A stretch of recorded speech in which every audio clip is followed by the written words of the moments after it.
Continuing now some halachot. Today is Tu BiShvat, obviously. We omitted tachanun for that reason. The halacha says that Tu BiShvat is Chag Ilanot, is Rosh Chodesh Ilanot. It's Rosh Hashanah. It's the new year of the trees. We'll explain that momentarily. So for that reason, there's a slight simcha. It's a slight chag. It's a little bit of a holiday, and that reason we omit tachanun, says the halacha. But very, very quickly to speak a little more about Tu BiShvat. Tu BiShvat is the 15th day of the month of Shvat, and the first Mishnah in Masechet Rosh Hashanah explains that it is the Rosh Hashanah of the Ilanot. It is the new year of the planted trees. Now, what does that mean? So the Chachamim explain that just based on practicality, in Israel, the main season of rain is when? Obviously not in the summer when we're all there, but it's in the winter, when after Sukkot until around Pesach. That's the main season for rain. And when does the majority of the rain fall? The Chachamim explain the majority of the rain fell in the coldest part of the winter, which concludes by Tu BiShvat.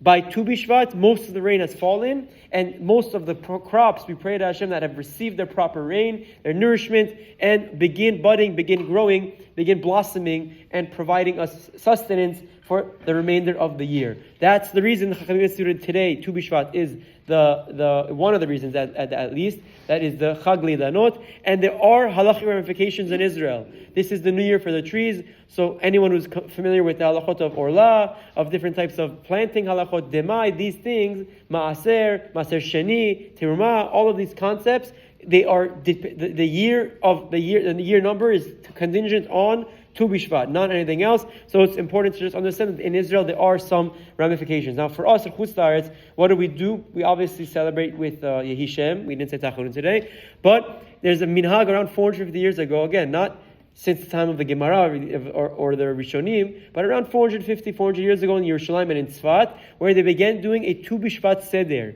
They would bring the fruits of Eretz Yisrael on the table in Israel, and they would rejoice and sing and make berachot. It was a bracha party. Obviously, we don't make berachot in vain. They make one bracha per proper item and celebrate and rejoice to Hashem for the fruit that He's given and pray that the rain was a good quality rain and the crop should continue to give fruit for the year to come. It was it was a special day. It had a lot to do with emunah.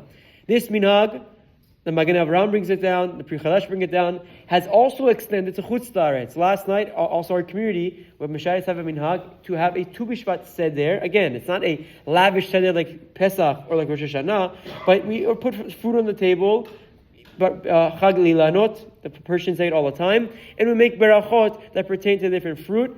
It happens to be that in Chutz La'aretz, the minhag, and also it's what our custom is, for many, many years they would use dried fruit, because dried fruit that were exported from Israel have longer shelf life, so that way we can still taste some of the fruit that was from Eretz Yisrael, which is why, if you notice, most of the fruit parties in Chutz La'aretz are with dried fruit, because we're still trying to keep that minhag of making the brachot on the fruit from Eretz Yisrael. So it's a beautiful custom. The idea is around 400 years old, and the essence of it is to make brachot, thanking Hashem for what we have, and praying that the future crop should be with beracha, should be blessed, should be successful, and we shouldn't be hungry. Obviously, rain and the like is an analogy for today, for terms of parnasah. So we pray that Hashem should give us our parnasah with ease, b'shefa, with bracha, and we can continue blessing Hashem for all the bracha that He gives us until for generations to come. Hashem, Chazak u'Baruch, Tu BiShvat Sameach.